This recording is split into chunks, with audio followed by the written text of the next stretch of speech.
এই ছেলে, তাড়াতাড়ি একটা সিগারেট দে, আমার ভার্সিটির টাইম হয়ে গেছে। আরে আপনি সিগারেট দিয়ে কি করবেন? আমি সিগারেট দিয়ে কি করব না করব সেটার কি আমি তোকে কৈফিয়ত দেব নাকি? আর এখানে একটা বুড়ো বয়স্ক থাকে এখানে, তুই কি করছিস? না মানে আসলে এটা আমার নানা ভাইয়ের দোকান। এখানে আমার নানা ভাই কাজ করে, কিন্তু আমার নানা ভাইয়ের শরীরটা একটু খারাপ, তাই আমার নানা ভাই বাড়িতে বিশ্রাম করছে। আর আমি এখানেই ছিলাম, তাই আমি দোকান খুললাম। এই শোন, তোর এত 14 গোষ্ঠীর খবর শোনার সময় আমার নেই। তোকে আমি যেটা বলেছি সেটাই কর, তাড়াতাড়ি আমাকে একটা সিগারেট দিয়ে আমাকে এক্ষুনি ভার্সিটিতে যেতে হবে। আরে আপনি তো মেয়ে মানুষ, আর দেখতেও মাশাল্লাহ সুন্দরী। তাছাড়া আপনাকে দেখে মনে হচ্ছে আপনি যথেষ্ট ভদ্র ফ্যামিলির মেয়ে। তাহলে আপনি সিগারেট দিয়ে কি করবেন? আমার মেজাজটা এখন কিন্তু খুব বেশি খারাপ হয়ে যাচ্ছে। তোকে আমি কি বললাম আর তুই আমার সঙ্গে কি কথা বলছিস? আমি তো শুধু তোকে এটাই বলেছি যে আমাকে একটা সিগারেট দিতে, কিন্তু তুই আমার সঙ্গে এত কথা বলছিস কেন? তুই জানিস আমি কে আর কি আমার পরিচয়? আপনার পরিচয় জেনে আমি কি করব? তাছাড়া আমি তো আর এখানে থাকি না যে আমি আপনার পরিচয় জানবো। তুই আমার পরিচয় জানিস না বলেই আমার সঙ্গে এইভাবে কথা বলার সাহস পাচ্ছিস। তুই যদি আমার পরিচয় জানিস তাহলে তুই কখনো আমার সঙ্গে এইভাবে কথা বলতে পারতি না। এখন তুই আমাকে সিগারেট দিবি কি না সেটাই বল। আমি কোনো মেয়ে মানুষের কাছে সিগারেট বিক্রি করতে পারবো না। আপনি এখন আসতে পারেন। এই কথাটা শোনা মাত্রই নেহার মেজাজ অনেক বেশি খারাপ হয়ে গেল। নেহা বুঝতেই পারল না এই ছেলেটা কেন তার সঙ্গে এরকম আচরণ করছে। সে সঙ্গে সঙ্গেই নীলের গালে ঠাস ঠাস করে দুটো চড় বসিয়ে দিয়ে বলতে লাগলো। এই অসভ্যই তোর বদমাইশ ছেলে, তুই আমার সম্পর্কে কোনো কিছু না জেনেই আমার সঙ্গে এরকম আচরণ করেছিস। ঠিক আছে, আমি এখন তোকে কিছুই বললাম না, তবে আমি ভার্সিটি থেকে ফিরে আসি, তারপর তুই বুঝতে পারবি মজা। এই বলে নেহা সেখান থেকে চলে গেল। আর এদিকে নীল দাঁড়িয়ে দাঁড়িয়ে ভাবতে লাগলো এই মেয়েটা এরকম কেন, এটা মেয়ে নাকি অন্য কিছু। তাছাড়া যেরকম জোরে নীলের গালে দুটা থাপ্পড় মেরেছে, নীলের গাল একদম টকটকে লাল হয়ে গেছে। সকাল 11টার দিকে নীল দোকান বন্ধ করে বাড়িতে চলে গেল। নীলের গালে তখনও 5টা আঙ্গুলের ছাপ স্পষ্ট দেখা যাচ্ছে। নীলের আম্মু এটা দেখে দৌড়ে নীলের কাছে আসলো আর নীলকে বলতে লাগলো। আরে বাবা, কি হয়েছে তোর? এগুলো তোর গালে এভাবে কে চড় মেরেছে? আরে না আম্মু, কেউ আমার গালে চড় মারতে যাবে কেন?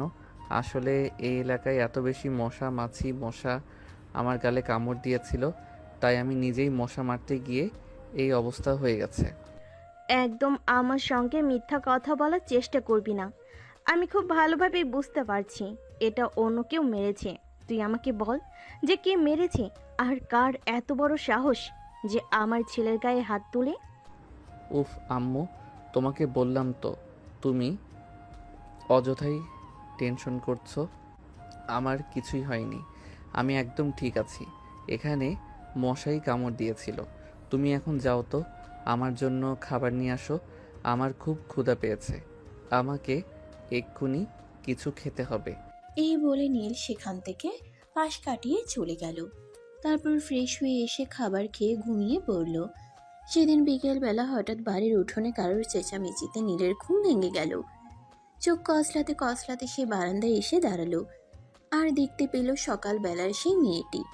এই বুড়ো বুড়ো, তোর দোকানে সকালে কাকে বসিয়েছিলি? যার কাছে আমি সিগারেট চেয়েছিলাম সে আমাকে সিগারেট দেয়নি। ও কি জানে নাকি আমি কি আর কি আমার পরিচয়? নেহার এরকম চিৎকার শুনে নীলের আম্মু বাড়ি থেকে বেরিয়ে আসে আর নেহাকে দেখে বলতে থাকে। এই মেয়ে, তোমাকে দেখে চেনা চেনা লাগছে। তুমি ওই আমাদের পাশের বাড়ির না? হ্যাঁ, আমার পাশের বাড়ির, কিন্তু এই বাড়ির বুড়োটা কোথায়? আমি ওর সঙ্গে কথা বলতে চাই। ওর দোকানে সকালবেলা কাকে বসিয়েছিল যার কাছে আমি সিগারেট চেয়েছিলাম? ও আমাকে সিগারেট দেয়নি। ও আচ্ছা, তাহলে আমি এতক্ষণে ব্যাপারটা বুঝতে পেরেছি। তুমি মেয়ে মানুষ হয়ে সিগারেট খাও, তোমার লজ্জা করে না? এই দেখুন, লজ্জা করবে কেন? আমি কি কাপড় চোপড় পরি না নাকি? যার কাপড় চোপড় ছাড়া থাকে তাদের তো লজ্জা করবে, আমার কেন লজ্জা করবে? আচ্ছা বেয়াদব মার্কা মেয়ে তো তুমি। তোমার বাবা মা তো এরকম ছিল না। তোমাদের ফ্যামিলি তো খুবই ভদ্র ফ্যামিলি।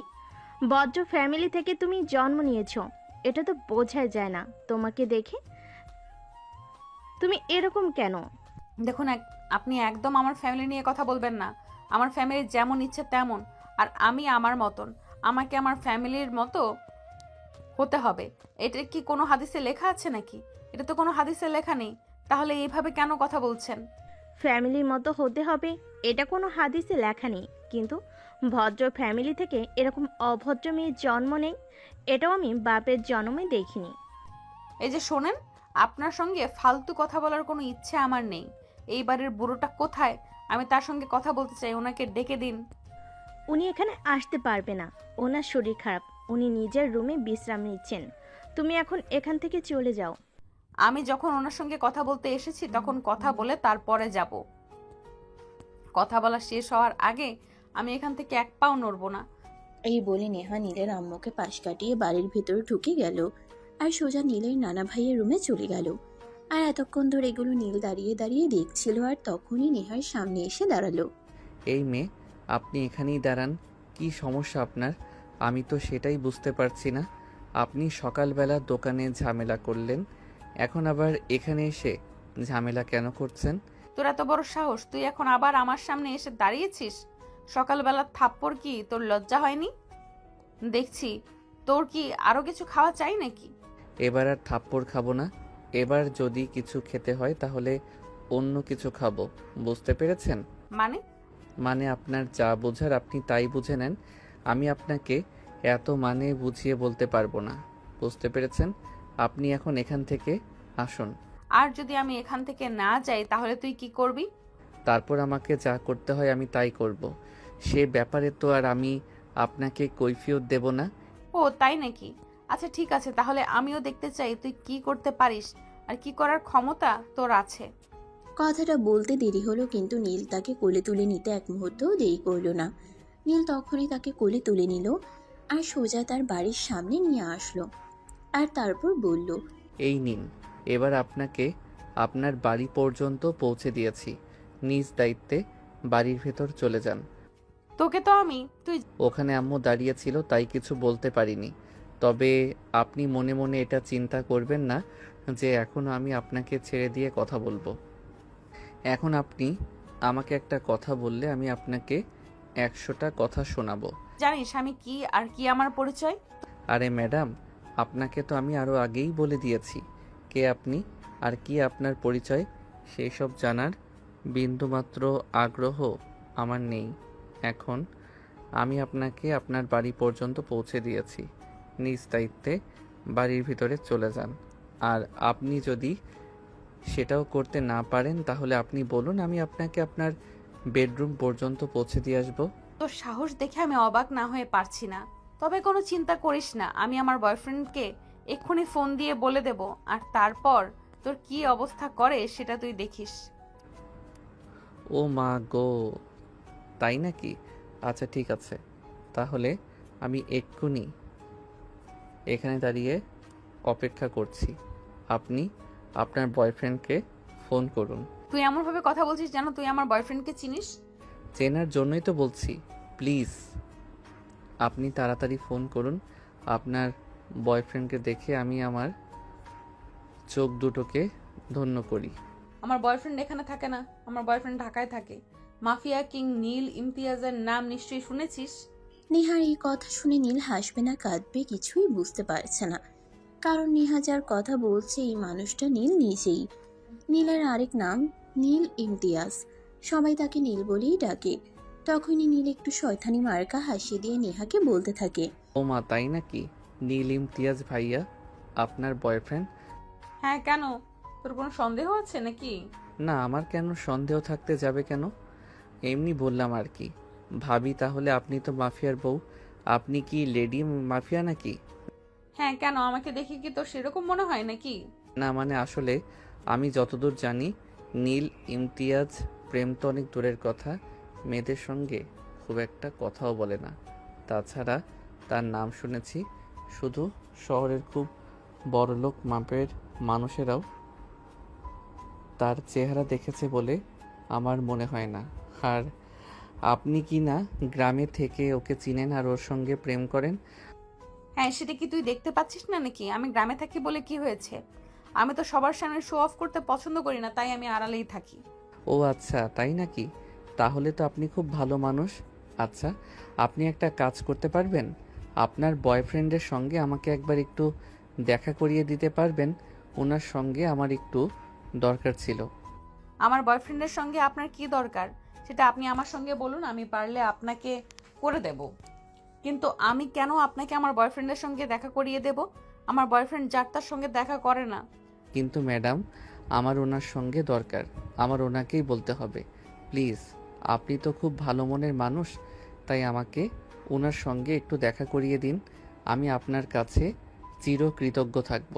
বললাম তো আমি আপনাকে আমার বয়ফ্রেন্ডের সঙ্গে দেখা করাতে পারবো না। আপনার যদি কোনো দরকার থাকে তাহলে আপনি আমার সঙ্গে বলতে পারেন, আমি আপনার সমস্যার সমাধান করে দেব। কিন্তু আমার বয়ফ্রেন্ড যার তার সঙ্গে তার দেখা করে না। আচ্ছা ঠিক আছে, আপনি যদি আপনার বয়ফ্রেন্ডের সঙ্গে দেখা করিয়ে না দেন তাহলে আর কি করব? আচ্ছা, আমি তাহলে আসি। এই বলে নীল সেখান থেকে চলে আসে। অপরদিকে নেহা বাড়ির ভিতরে চলে যায়। আজ বাড়িতে আসতে মোটামুটি আধ ঘন্টার মতো লেট হয়েছে। এটা দেখে তার আম্মু তাকে প্রশ্ন করে। কি ব্যাপার নেহা, তুমি তো প্রতিদিন বিকেল 3টার মধ্যে বাসায় পৌঁছে যাও, কিন্তু আজ তো বিকেল 3:30 বেজে গেছে। তোমার এতক্ষণ লেট হলো কেন? আমি যাই কিছু করি না কেন, সব ব্যাপারে কি তোমাদের কৈফিয়ত দিতে হবে নাকি? আমার তো বাইরে কোনো দরকার থাকতে পারে আর সেজন্য লেট হতে পারে, তাই বলে তোমাদের কাছে কৈফিয়ত দিতে হবে নাকি? এখানে কৈফিয়তে দেওয়ার কি আছে? এখানে কৈফিয়ত দেওয়ার কি আছে আমি সেটাই বুঝতে পারলাম না। আমি তোমার আম্মু, আমি তোমাকে এইটুকু প্রশ্ন করতেই পারি, তুমি কেন এরকম করছো? একজন মানুষ নিজের প্রয়োজনেই বাইরে সময় কাটায়, প্রয়োজন ছাড়া কেউই কখনো বাইরে থাকে না, এটা তোমার বোঝা উচিত। এরপর নেহা তার আম্মুকে আর কোনো কথা বলার সুযোগ না দিয়েই সেখান থেকে নিজের রুমে চলে আসে। ড্রেস চেঞ্জ করে ফ্রেশ হয়ে মোবাইল টিপতে থাকে। তখনই হঠাৎ সে দেখতে পায় তার ফেসবুকে একটা ফেসবুক আইডি থেকে ফ্রেন্ড রিকোয়েস্ট এসেছে। সঙ্গে সঙ্গে এসে আইডিটাতে ঢুকলো। আইডিটাতে ঢুকে তো তার চক্ষু একদম চড়ক গাছ, কারণ সে ফেসবুক আইডির নাম নীল ইমতিয়াজ। তার স্বপ্নের মানুষটা তাকে ফ্রেন্ড রিকোয়েস্ট পাঠিয়েছে, এটা সে ভাবতেই পারছে না। তখনই সে সঙ্গে সঙ্গে মেসেজ করলো। আপনি কি সত্যি সত্যি নীল ইমতিয়াজ বলছেন? হ্যাঁ, আপনার সঙ্গে আমার একটু কথা আছে, তাই আমি আপনাকে ফ্রেন্ড রিকোয়েস্ট পাঠিয়েছি। হ্যাঁ বলুন না, আপনি কি বলবেন? আপনি তো আমার স্বপ্নের সেই পুরুষ যাকে নিয়ে আমি প্রতিদিন স্বপ্ন দেখি, যার কথা আমি সবার কাছে বলে বেড়াই। হ্যাঁ, আমি এই ব্যাপারেই আপনার সঙ্গে কথা বলতে চাই। আপনি আমার নাম বেচে খাচ্ছেন কেন বলেন তো? আপনি সবার কাছে বলে বেড়াচ্ছেন আমি নাকি আপনার বয়ফ্রেন্ড। আমি তো আপনাকে জীবনে কোনো দিন দেখিনি, তাহলে আপনি কেন করছেন এরকম? কেন আমার নাম বেচে খাচ্ছেন? না মানে আসলে বিষয়টা ওরকম নয়, আপনি একটু ঠান্ডা হন। আপনি আমার কথাগুলো বোঝার চেষ্টা করেন, আমি আপনাকে সব কিছু বুঝিয়ে বলছি। আমি কোনো কথা শুনতে চাই না। আপনার কোনো কথা শোনার ইচ্ছে আমার নেই। আমি আপনাকে লাস্টবারের মতো ওয়ার্নিং দিচ্ছি, আপনি আর কখনো আমার নাম বেচে খাবেন না। আপনি তো নিশ্চয়ই আমার সম্পর্কে জানেন। আপনি যদি আর একবারও আমার নাম বলে কিছু করেছেন তাহলে আপনার এমন অবস্থা করব যেটা আপনি কল্পনাও করতে পারবেন না। এরপর নেহাকে আর কোনো কথা বলার সুযোগ না দিয়ে সঙ্গে সঙ্গে ওই ফেসবুক আইডিটা অফলাইন হয়ে গেল। আর এদিকে নেহা মনে মনে ভাবতে লাগলো। হায় আল্লাহ, এটা কি হলো? এই মানুষটা কিভাবে জেনে গেল আমি তার নাম ব্যবহার করে যাচ্ছি? এখন কি হবে? এখন তো আর কেউ আমাকে ভয় পাবে না। সবাই তো মনে করতো নীল ইমতিয়াজ আমার বয়ফ্রেন্ড, সবাই আমাকে অনেক সম্মান করতো আর ভয় পেত। কিন্তু এখন যদি সবাই জানতে পারে যে নীল ইমতিয়াজ আসলে আমার পরিচিত নয়, তখন কি হবে? এরপর দেখতে দেখতে আরো বেশ কয়েকদিন সময় চলে গেল। সেদিন নীল আর তার আম্মু শহরে চলে যাবে। তখনই হঠাৎ নেহার সঙ্গে দেখা হয়। নীল আর তার আম্মু বাড়ির সামনে এসে দাঁড়িয়েছে। তখনই নেহা সেদিক দিয়ে যাচ্ছিল। নীল তাকে ডেকে দাঁড় করালো আর বলতে লাগলো। এক্সকিউজ মি ম্যাডাম, আমরা চলে যাচ্ছি, আপনার সঙ্গে একটু কথা বলার ছিল। আমার এখন সময় নেই, আমি আপনার সঙ্গে কথা বলতে পারবো না। কেন ম্যাডাম, নীল ইমতিয়াজের সঙ্গে ব্রেকআপ হয়ে গেছে নাকি? এসব আপনি কি বলছেন? আমার ভালোবাসার মানুষের সঙ্গে আমি কেন ব্রেকআপ করতে যাব? সে আমাকে নিজের জীবনের চাইতে অনেক বেশি ভালোবাসে, সে কখনো আমার সঙ্গে ব্রেকআপ করবে না। তাহলে যে আমি আপনাকে বলেছিলাম আপনার বয়ফ্রেন্ডের সঙ্গে আমাকে একটু কথা বলিয়ে দিতে, সেটা আপনি করলেন না। আমি তো বলেছিলাম আপনার বয়ফ্রেন্ডের সঙ্গে আমার একটু দরকার আছে, কিন্তু আপনি তো এরপর আর আমার সঙ্গে দেখা করলেন না। আমি তো আপনাকে বলেছি আপনার কি দরকার আপনি সেটা আমার সঙ্গে বলুন, আমি আমার বয়ফ্রেন্ডের সাথে কথা বলে আপনার সমস্যার সমাধান করে দেব। ম্যাডাম প্লিজ দেন না ওনার নাম্বারটা, আমি একবার নিজে ওনার সঙ্গে সরাসরি কথা বলে আমার সমস্যাটা সমাধান করতে চাই প্লিজ। এই, আপনি জানতো এখান থেকে? আপনার সঙ্গে অযথাই প্যাচাল করার কোনো সময় আমার নেই, আমি এখন যাচ্ছি। এই বলে নেহা সেখান থেকে চলে গেল।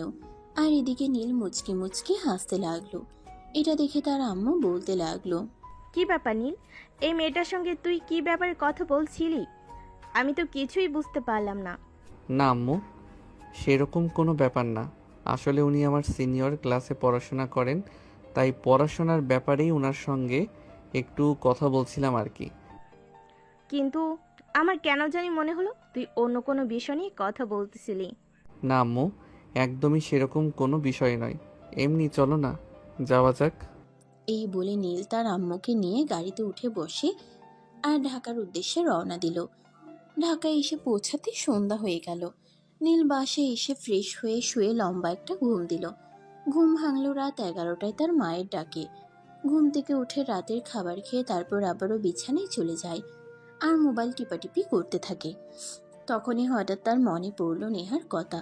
সে মনে মনে ভাবলো একবার নেহার সঙ্গে একটু কথা বলে মজা নেওয়া যাক। তাই সে তখনই নেহার ফেসবুক আইডিতে, এই ম্যাডাম, আপনাকে না বলেছিলাম আপনি আমার নাম বিক্রি করে খাবেন না, তারপরও আপনি আজ আবার আমাকে নিয়ে একজনের সঙ্গে কথা বলেছেন। আরে আপনি সেটা জানলেন কি করে? আপনি কি আমার পেছনে গোয়েন্দা লাগিয়েছেন নাকি? কেউ যদি আমার নাম বিক্রি করে খেতে পারে তাহলে তার পিছনে ঘুরে গোয়েন্দা লাগানো ওটা তো খুব কঠিন কিছু নয়। এখন আপনি বলেন, আপনি কেন আমার নাম বিক্রি করে খাচ্ছেন? দেখুন প্লিজ, আপনি একটু শান্ত হন, আমি সবটা আপনাকে বুঝিয়ে বলছি। আসলে আমি তো গ্রামে থাকি, দেখতেও মাশাল্লাহ, তাই ছেলেরা সব সময় আমাকে বিরক্ত করতেই থাকে। আর তখনই আমি আপনার ব্যাপারে একজনের কাছ থেকে জানতে পারি, তাই আমি সবার কাছে বলে বেড়াই যে আপনি আমার বয়ফ্রেন্ড। কোনো ছেলে যখন আমাকে বিরক্ত করতে আসে আর যখন সে জানতে পারে আপনি আমার বয়ফ্রেন্ড, তখন আমাকে আর বিরক্ত করে না, সেখান থেকে সোজা পালিয়ে যায়। কিন্তু এখন যদি আমি আপনাকে বলি এতদিন ধরে আমার নাম বেঁচে খাওয়ার জন্য এখন আপনাকে পানিশমেন্ট পেতে হবে, তখন আপনি কি করবেন? না প্লিজ, আপনি আমার সঙ্গে এরকমটা করবেন না। আমি না বুঝে এরকম করে ফেলেছি, আর কখনো এরকম কল্পনা জুড়ে আপনি আমাকে ক্ষমা করে দিন। না ডার্লিং, সেরকমটা হবে না।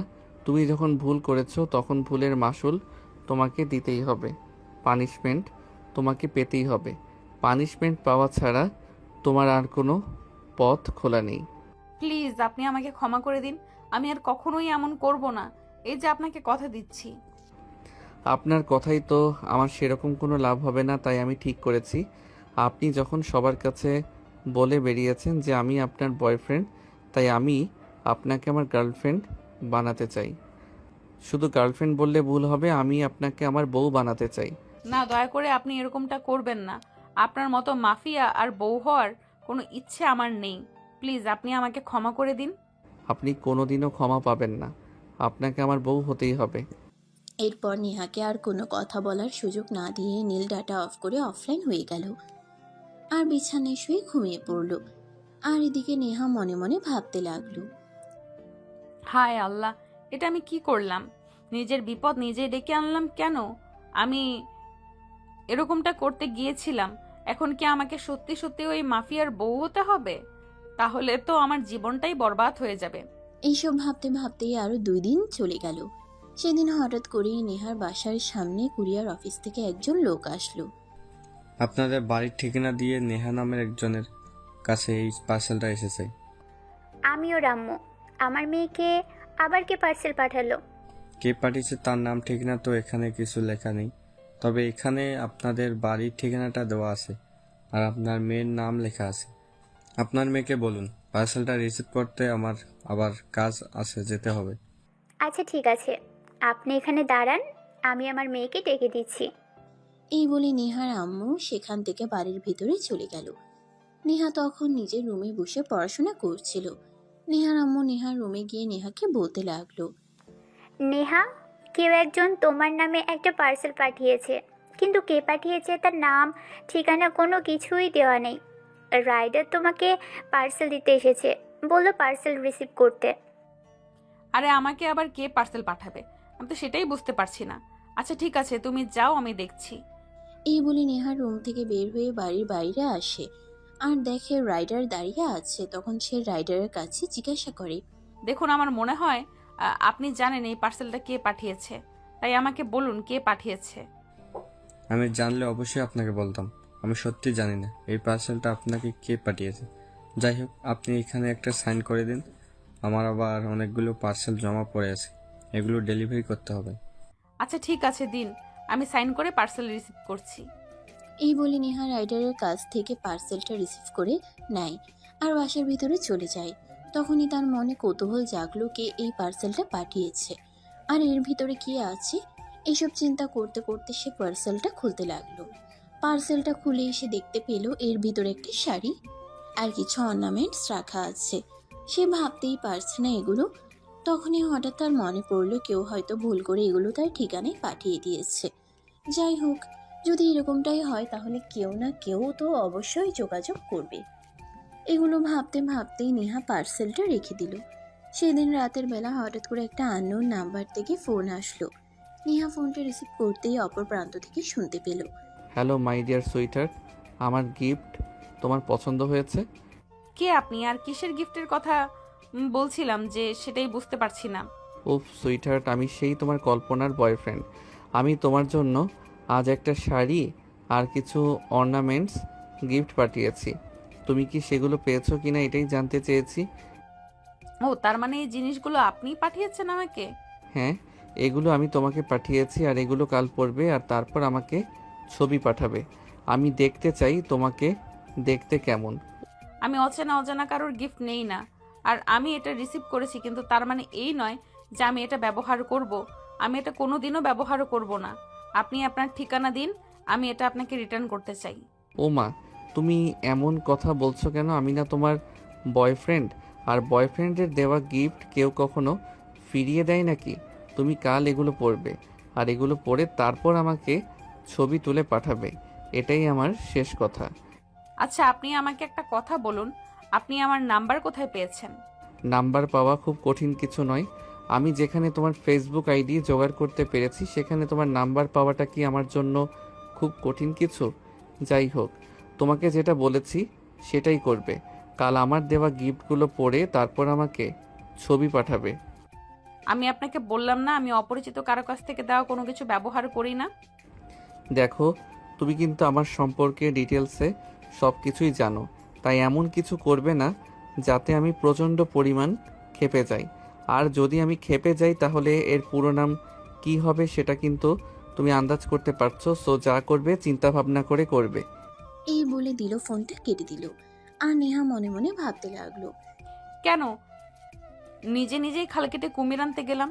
যদি সবার সঙ্গে এরকম কথা না বলতাম তাহলে তো আর আজ আমাকে এই বিপদে পড়তে হতো না।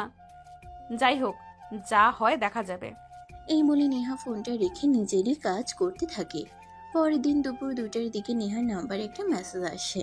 কি ব্যাপার সুইটার, তোমাকে না বলেছিলাম আমার পাঠানো শাড়িটা পরে ছবি পাঠাতে, কিন্তু তুমি এটা করলে না কেন? আমি তোমাকে 1 ঘন্টা সময় দিচ্ছি, এই 1 ঘন্টার মধ্যে আমাকে ছবি পাঠাবে। তা না হলে কিন্তু আমি নিজেই তোমার বাসা পর্যন্ত চলে আসব। আর তারপর কি হবে সেটা আশা করি না বললেও চলবে। মেসেজটা দেখে নেহার মনে অনেকটা ভয় কাজ করতে লাগলো। এই ছেলেটা যদি সত্যি সত্যি নেহার বাসায় চলে আসে তাহলে কি হবে। তাই সে তাড়াহুড়ো করে ওই শাড়িটা পরে নিল আর তারপর রেডি হয়ে বাড়ির বাগানের দিকে চলে গেল ছবি উঠানোর জন্য। আর তারপর বেশ কয়েকটা ছবি উঠিয়ে ওই নাম্বারে হোয়াটসঅ্যাপ করে দিল। তখনই নীল তাকে মেসেজ দিল। বাহ, অপসরিটাকে তো শাড়ি পরলে ভালোই লাগে। আমি সত্যি বলছি, তোমাকে বউ বানাতে পারলে আমার খুব ভালো লাগবে। প্লিজ আপনি আমাকে ছেড়ে দিন। আমি আপনার মতো গুন্ডা মাস্তানের বউ হতে চাই না। প্লিজ আমাকে রেহাই দিন। তাছাড়া আমার আব্বু আম্মু কোনোদিনও আপনার মতো মাস্তানের সঙ্গে আমাকে বিয়ে দিবে না। দেখো, তুমি যখন আমার সম্পর্কে জানো তখন আমি কি করতে পারি আর কি করতে পারি না সে সম্পর্কেও খুব ভালো করে জানো। তাই প্লিজ আমার সঙ্গে ঝামেলা করো না। তোমায় ভালোবেসে ফেলেছি যে, ভালোবাসার মানুষকে ভুলে যাওয়া কি এতটাই সহজ নাকি? আজ না হোক কাল তোমাকে আমি আমার বউ বানিয়েই ছাড়বো। এই বলে নীল নেহার সঙ্গে কথা বলা শেষ করে ফোন রেখে দেয় অপরদিকে। তখনই নীলের আম্মু নীলকে ডাকতে থাকে। এই নীল, কোথায় তুই? একবার তাড়াতাড়ি এদিকে আয় তো। আম্মু বলো কি হয়েছে? তুমি এভাবে তাড়াহুড়ো করে আমাকে ডাকছো কেন? বিশাল বড় একটা ঝামেলা হয়ে গেছে। আসলে তুই জানিস তো, আমাদের পাড়ার তোর রফিক চাচার মেয়ের বিয়ে ছিল আজকে, কিন্তু মেয়েটাকে অন্য একটা ছেলে ভালোবাসে, আর এখন ওই ছেলেটা ওই বাড়িতে এসে ঝামেলা করছে। এসব তুমি কি বলছো? আচ্ছা ঠিক আছে, তুমি আমাকে এটা বলেছো, মেয়েটাও কি ওই ছেলেটাকে ভালোবাসে নাকি? আরে না বাবা, সেরকম কোনো ব্যাপার নয়। আসলে ছেলেটা একটু ফাজিল টাইপের বলতে পারিস। মেয়েটা যখন ভার্সিটিতে যেত তখন মেয়েটাকে ডিস্টার্ব করতো। মেয়েটা ওই ছেলেটাকেই একটু পছন্দ করে না, আর বলতে পারিস এই কারণেই সে তার বাবার পছন্দ করা ছেলেকে বিয়ে করে নিচ্ছে। তাছাড়া এটা তো আমাদের পাড়ার সবাই জানে এই মেয়েটা পড়াশোনায় খুবই ভালো। পড়াশোনা করে একটা চাকরি বাকরি করার ইচ্ছে ছিল, কিন্তু এই ছেলেটার অত্যাচারে অতিষ্ঠ হয়ে মেয়েটা বিয়ে করতে চলেছে, কিন্তু এখানে এসেও ঝামেলা শুরু হয়ে গেল। ও আচ্ছা, এই ব্যাপার। এটা তো তোমরা আমাকে আরো আগে বললেই পারতে, তাহলে তো কবে এই ঝামেলার সমাধান হয়ে যেত। আচ্ছা ঠিক আছে, প্রবলেম নেই, তুমি নিশ্চিন্তে থাকো। আমি ওখানে যাচ্ছি, সমস্যার সমাধান করে তারপরেই ফিরবো। এই বলে নীল বাসা থেকে বের হয়ে গেল সোজা তাদের পাশের বাড়িতে। সেখানে গিয়ে সে দেখতে পেল সত্যি সত্যি ওরকম ঝামেলা হচ্ছে। তখনই নীল ওই ছেলেটার কাছে গেল আর ছেলেটাকে উদ্দেশ্য করে বলল। এই বিজয়, কি সমস্যা তোর? তুই এখানে ঝামেলা করছিস কেন? দেখ নীল, আমি খুব ভালো করেই জানি তুই এখানে কেন এসেছিস। আমি তোকে রিকোয়েস্ট করে বলছি, তুই এখান থেকে চলে যা। আমার ব্যক্তিগত ব্যাপারে নাক গলাতে আসিস না। দেখ, আমার নাক যখন আছে তখন তো সেটা বলতেই পারে। এটা যে তোর আমি বাধা দিয়ে রাখতে পারি না। এখন তোকে যেটা জিজ্ঞাসা করছি তুই আমাকে সেটাই বল, তুই এখানে কেন এসেছিস আর এখানে ঝামেলাই বা কেন করছিস? আমার ভালোবাসার মানুষের অন্য একটা মানুষের সঙ্গে বিয়ে হয়ে যাচ্ছে, সেখানে আমি ঝামেলা করব না তে কী করব? তুই কি তোর ভালোবাসার মানুষকে নিজের ইচ্ছায় অন্য একজনের হাতে তুলে দিবি নাকি? তুই রূপাকে ভালোবাসিস, তাই তো? আচ্ছা ঠিক আছে, তুই চল আমার সঙ্গে। রূপা যদি বলে সেও তোকে ভালোবাসে তাহলে আমি নিজে দাঁড়িয়ে থেকে তোদের দুজনের বিয়ে দেব। কিন্তু যদি রূপা একটাবার অস্বীকার করে যে সে তোকে ভালোবাসে না, তাহলে তোর কি পরিণাম হবে সেটা তুই ভাবতেও পারছিস না। এই বলে নীল বিজয়ের হাত ধরে টানতে টানতে বাড়ির ভেতরে নিয়ে গেল, যেখানে রূপা বসেছিল। ঠিক ওই ঘরটাই রূপা তাদের দুজনকে এভাবে রুমে ঢুকতে দেখে অনেকটাই ভয় পেয়ে যায় আর তাড়াহুড়ো করে বিছানা থেকে নেমে দাঁড়ায়। এই রূপা, তুই কি বিজয়কে ভালোবাসিস? একদম সত্যি কথা বলবি, আর আমার সঙ্গে মিথ্যে কথা বলে এর পরিণাম কি হয় সেটা তো তুই খুব ভালো করেই জানিস। নীল ভাইয়া, এসব তুমি কি বলছো? কেন এই বখাটে ছেলেকে আমি কেন ভালোবাসতে যাব? তুমি তো জানোই আমার কথা স্বপ্ন ছিল পড়াশোনা শেষ করে বাবা মায়ের পাশে দাঁড়াবো, কিন্তু এই ছেলেটা ইদানিং আমাকে এত পরিমাণ বিরক্ত করা শুরু করে দিয়েছে যে আমার ভার্সিটি যাওয়া বন্ধ হওয়ার উপক্রম। তাই তো আমি বাবা মায়ের পছন্দ করা ছেলেকে বিয়ে করতে চলেছি, আর এখানে এসে ঝামেলা শুরু করে দিয়েছে। কিন্তু বিজয় তো বলছে বিজয় নাকি তোকে ভালোবাসে, আর তোদের মধ্যে নাকি ভালোবাসার সম্পর্ক আছে। না নীল ভাইয়া, ও একদম মিথ্যে কথা বলছে। ওর সঙ্গে আমার কেন ভালোবাসার সম্পর্ক থাকতে যাবে? তাছাড়া তুমি তো পাড়াতেই থাকো, কখনো কি আমার সম্পর্কে এরকম কোনো কথা শুনেছো যে আমি কোনো ছেলের সঙ্গে প্রেম করে বেরিয়েছি? হ্যাঁ, এটা আমি খুব ভালো করে জানতাম, তাই আমি বিজয়ের সামনে তোকে দিয়ে এটা বলাতে চেয়েছিলাম, তাই বিজয়কে এখানে নিয়ে এসেছি। রফিক চাচা, আপনি আপনার মেয়ের বিয়ে শুরু করেন, এরপর যদি কোনো ঝামেলা হয় সেটা আমি সামলে নেব। বিজয়, তুই চল আমার সঙ্গে। না, আমি যাব না এখান থেকে, আমি কোনোভাবেই যাব না। আমার ভালোবাসার মানুষ আমাকে ছেড়ে অন্য একজনের কাছে চলে যাবে, এটা আমি দাঁড়িয়ে দাঁড়িয়ে দেখতে পারবো না।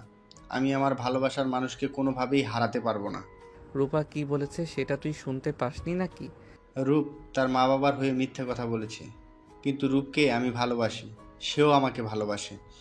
আমি রূপকে এখান থেকে নিয়ে তারপরে যাব। রূপকে ছাড়া আমি এখান থেকে এক চুলও নড়ব না। আমি বুঝতে পেরেছি, এভাবে কাজ হবে না। এটা বলে নীল তখনই আর এক মুহূর্তও দেরি না করে বিজয়কে মারতে শুরু করে।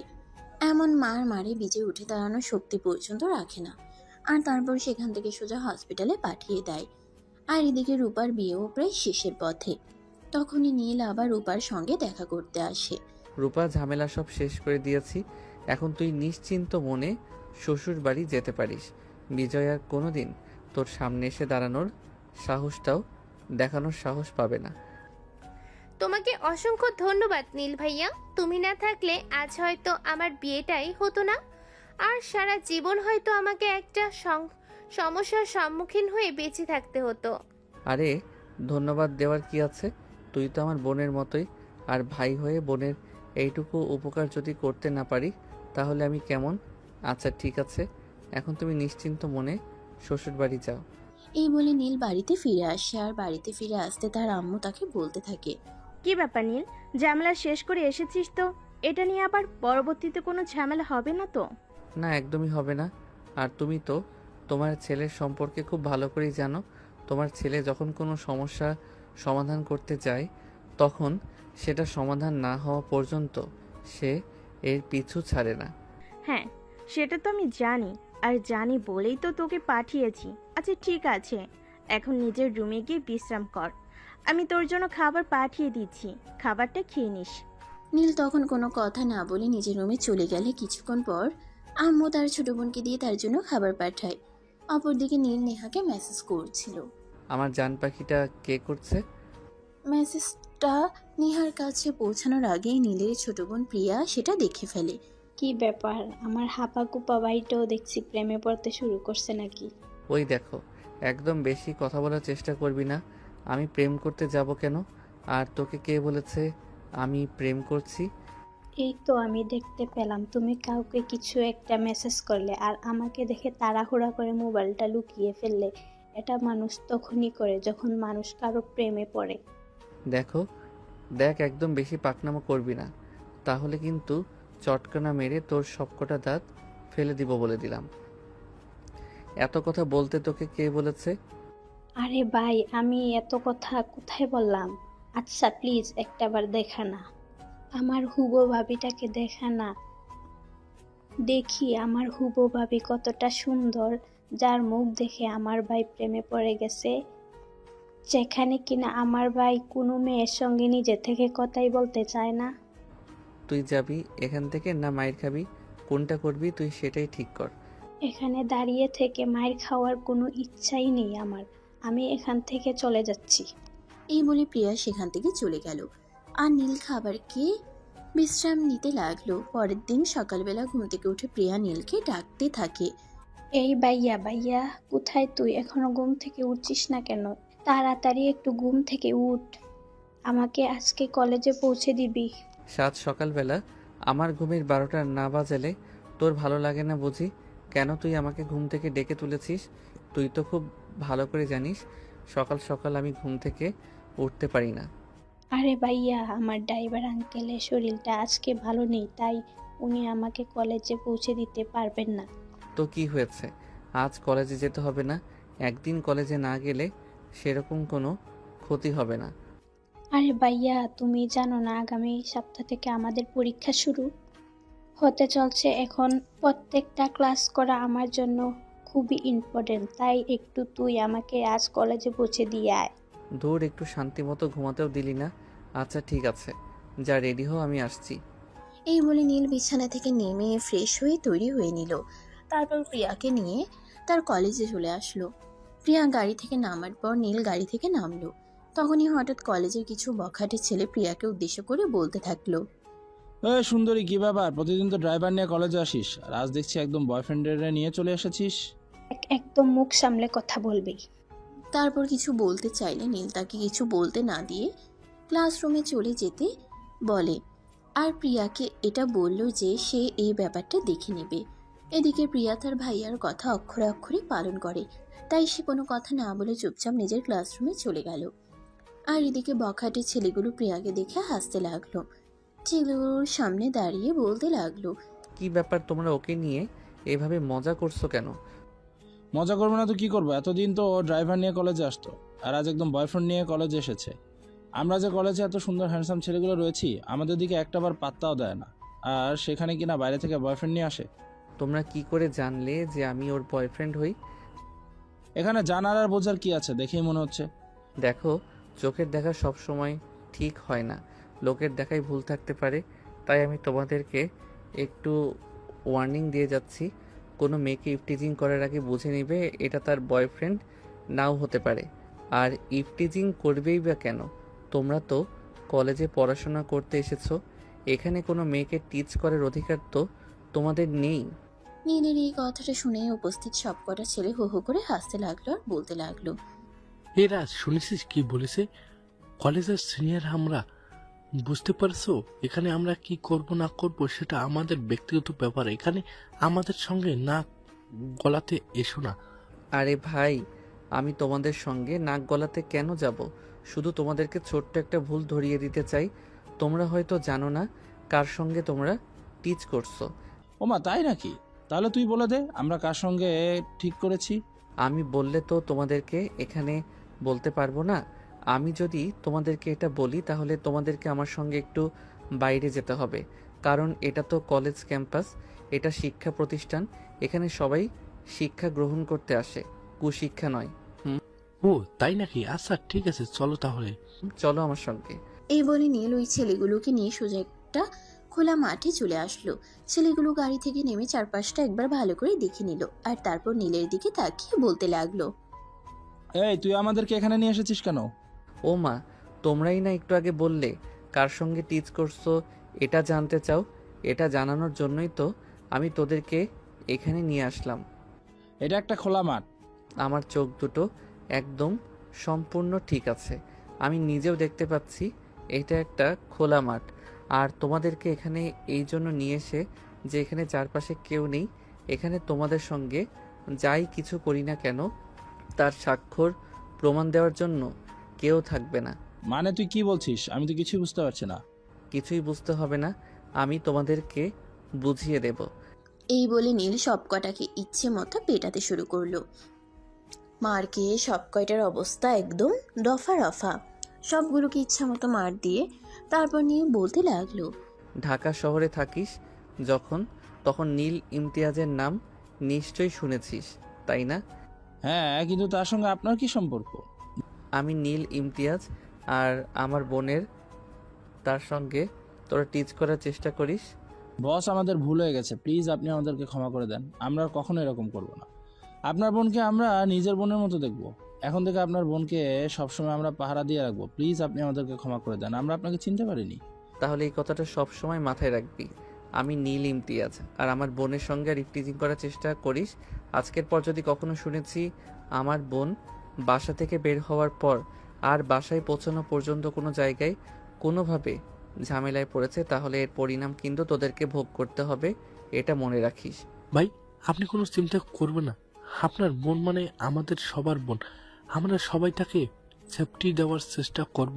নিজ দায়িত্বে তাকে কলেজ থেকে বাসা পর্যন্ত পৌঁছায় দেব, আর এর মধ্যে যদি কেউ তাকে ডিস্টার্ব করে তাহলে তাকে বুঝিয়ে দেব যে প্রিয়ানীল ইমতিয়াজের বোন।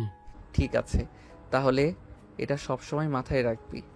এই বলে নীল সেখান থেকে ওই ছেলেগুলোকে ডাক্তারের কাছে নিয়ে গেল। তারপর তাদেরকে ট্রিটমেন্ট করিয়ে বাড়িতে পাঠিয়ে দিয়েছে।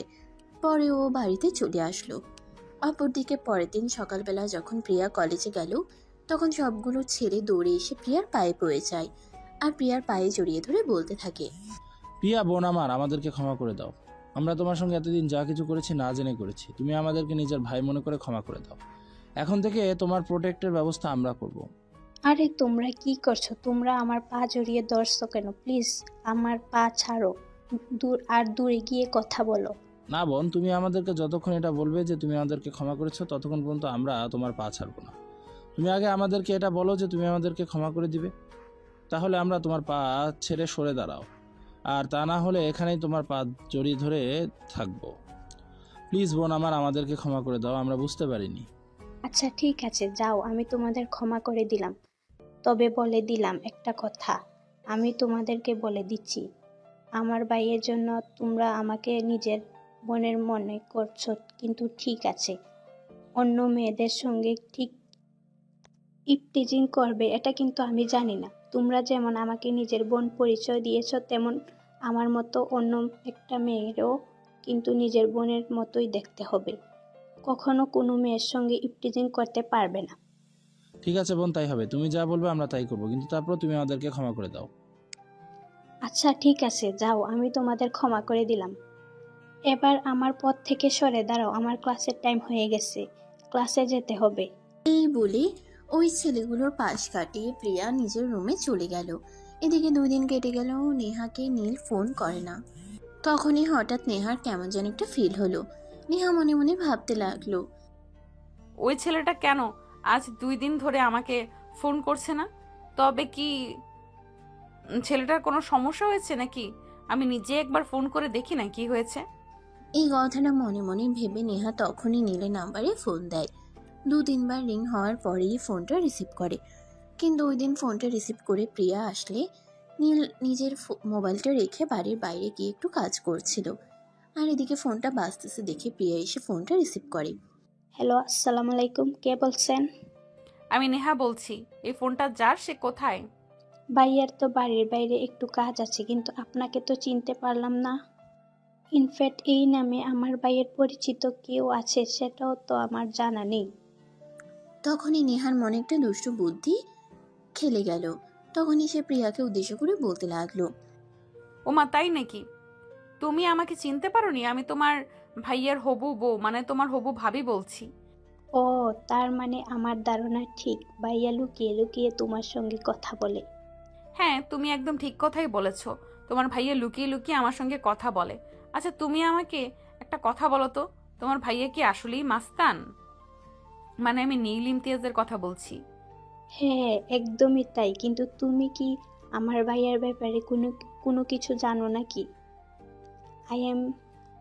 আই মিন, তুমি যে কোনো কিছু না জেনে ভাইয়ার সঙ্গে সম্পর্ক করছো নাকি? না, আসলে সেই রকম কোনো ব্যাপার না। আমি তাহলে ফোনটা রাখছি।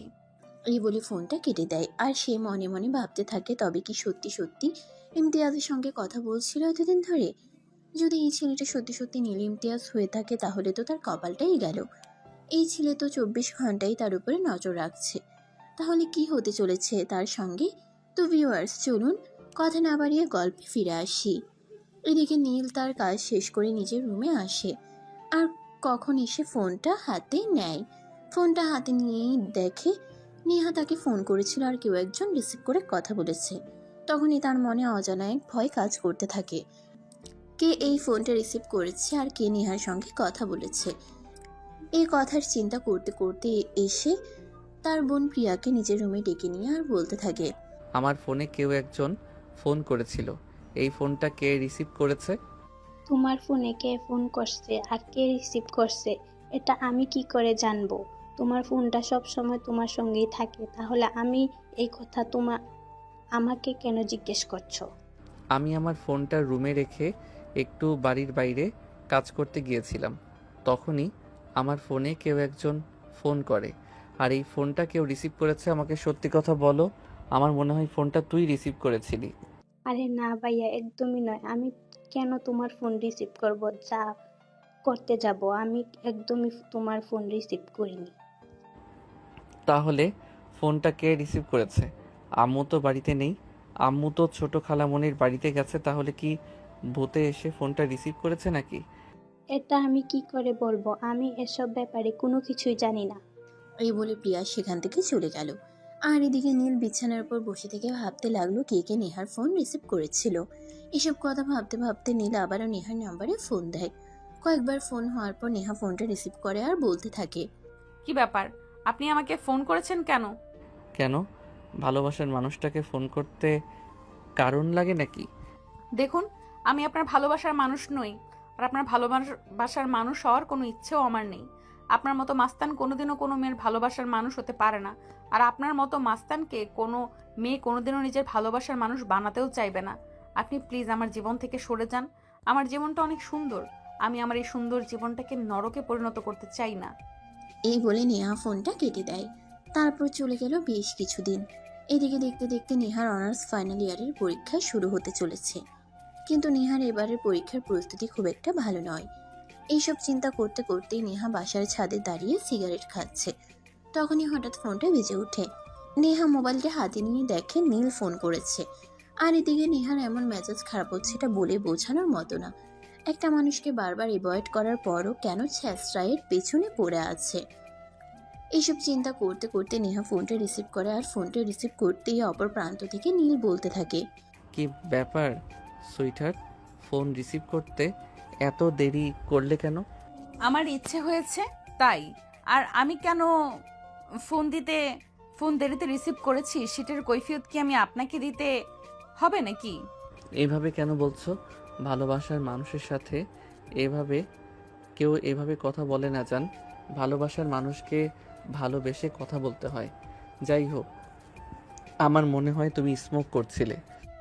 হ্যাঁ, আমি স্মোকিং করি, তাতে কি? আপনার আপনার কোনো সমস্যা আছে? সমস্যা থাকলে আপনি আমাকে ফোন করবেন না। তোমার নিঃশ্বাস, এই শব্দ শুনে বুঝতে পারছিলাম তুমি স্মোক করছো। তুমি স্মোক করো, তাতে আমার কোনো সমস্যা নেই, কিন্তু আমার কাছে যখন থাকবে তখন কিন্তু এসব করা একদম চলবে না। তুমি যখন আমার কাছে চলে আসবে তখন তোমাকে এসব স্মোক করা ছেড়ে দিতে হবে। আপনার কাছে তো আমি যাচ্ছি না, তাহলে স্মোক করা ছাড়ার কথা আসছে কোথা থেকে? তোমাকে আসতে হবে না, আমি নিজে গিয়ে তোমাকে নিয়ে আসবো জান। আচ্ছা যাই হোক, বাদ দাও ওসব কথা। আমি শুনলাম আগামীকাল থেকে নাকি তোমার ভার্সিটির এক্সাম, তো এক্সাম প্রিপারেশন কেমন নিয়েছো? আমার এক্সামের প্রিপারেশন যাই হোক না কেন, সেটা জেনে তো আপনার কোনো লাভ নেই। ওমা, তুমি আমার সঙ্গে এভাবে কেন কথা বলছো? তুমি আমার 10টা না 5টা না একটা মাত্র জানেমান, তোমার ব্যাপারে সব কিছু খোঁজ খবর তো আমাকে নিতেই হবে। দেখুন, এখন কিন্তু আমার খুব বেশি মেজাজ খারাপ হচ্ছে। দয়া করে এসব ফালতু কথা বলা থেকে দূরে থাকুন, আর আমাকে একটু শান্তিতে আমার মতন বাঁচতে দিন। কিন্তু আমি তো তোমাকে আমার কাছে নিয়ে আসতে চাই। রাখেন তো আপনার ফালতু কথা। আপনার ফালতু কথা শুনতে আমার একদম ইচ্ছে করছে না। আপনি দয়া করে আমাকে আর ফোন মেসেজ কিছুই দিবেন না। এতদিন যা করেছি তার জন্য আমি খুবই দুঃখিত। তার জন্য আমি আপনার কাছে ক্ষমা চাইছি।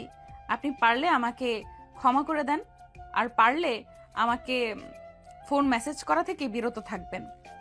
এই বলে নীলকে আর কোনো কথা বলতে না দিয়ে নেহা ফোনটা কেটে দেয়। এরপর চলে গেল আরও কয়েকদিন। ইতিমধ্যে নেহার পরীক্ষা শুরু হয়ে গেছে। নেহা ভার্সিটি থেকে বাসায় ফিরে আসছে। তখনই হঠাৎ একটা ছেলে তার কাছে আসলো আর বলতে লাগলো, আসসালামু আলাইকুম আপু, আপনার জন্য একটা পার্সেল আছে। ওয়ালাইকুম আসসালাম।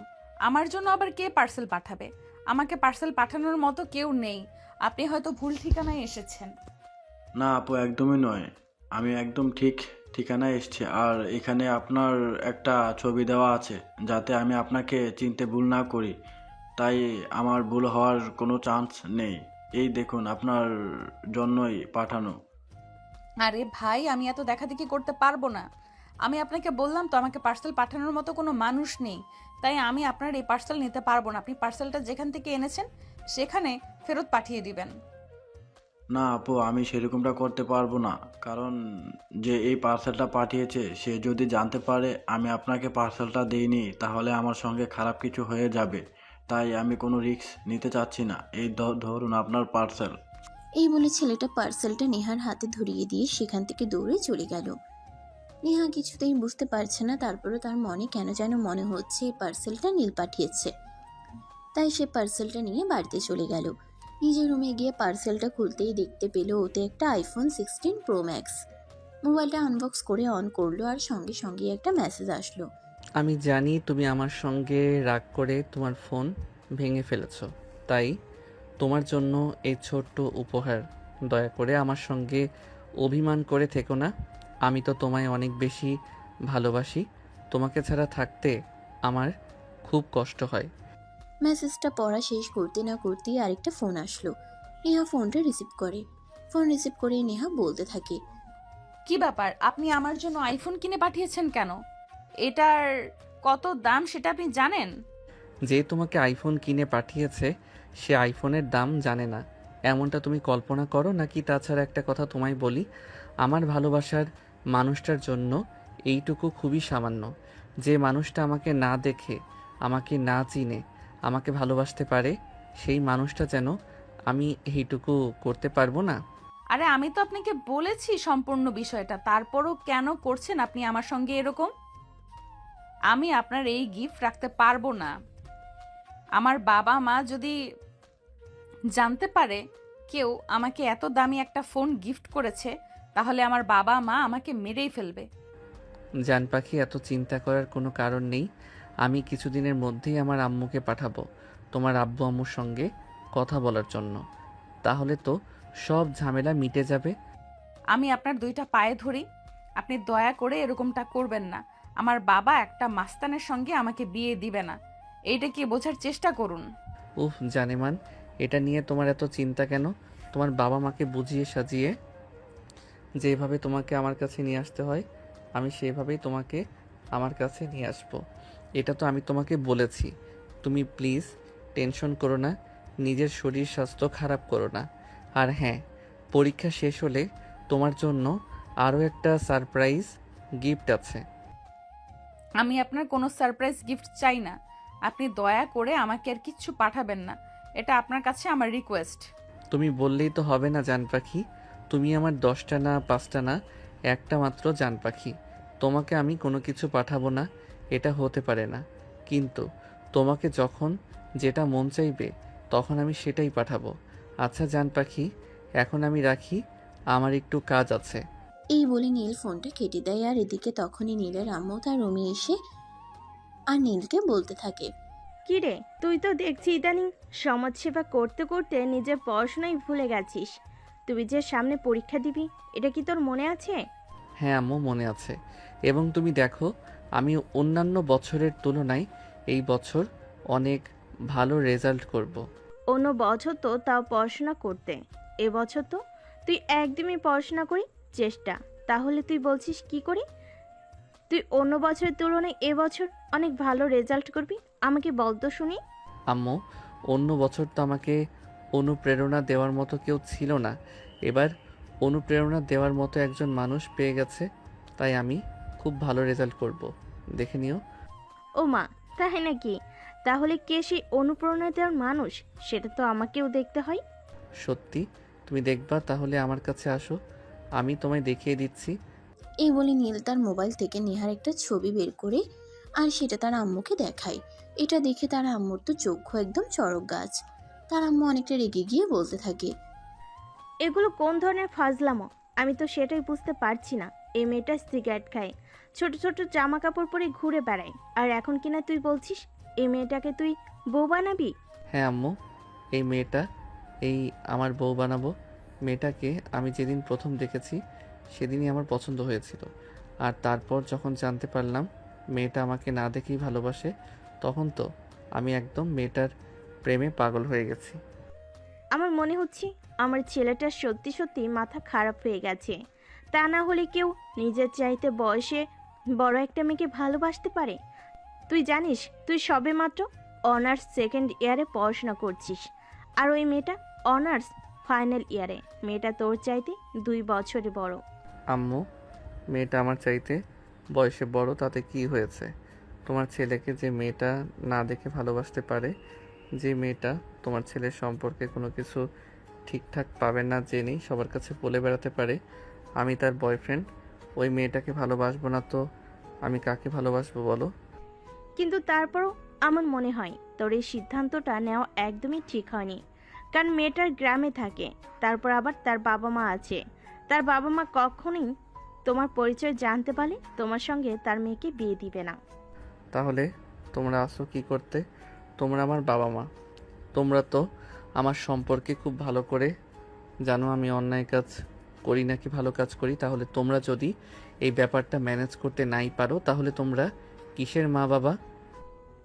আচ্ছা ঠিক আছে, তোর আব্বু আগামী সপ্তাহে বাড়িতে আসলে তারপর তার সঙ্গে সবকিছু বলে দেখিস সে কি বলে।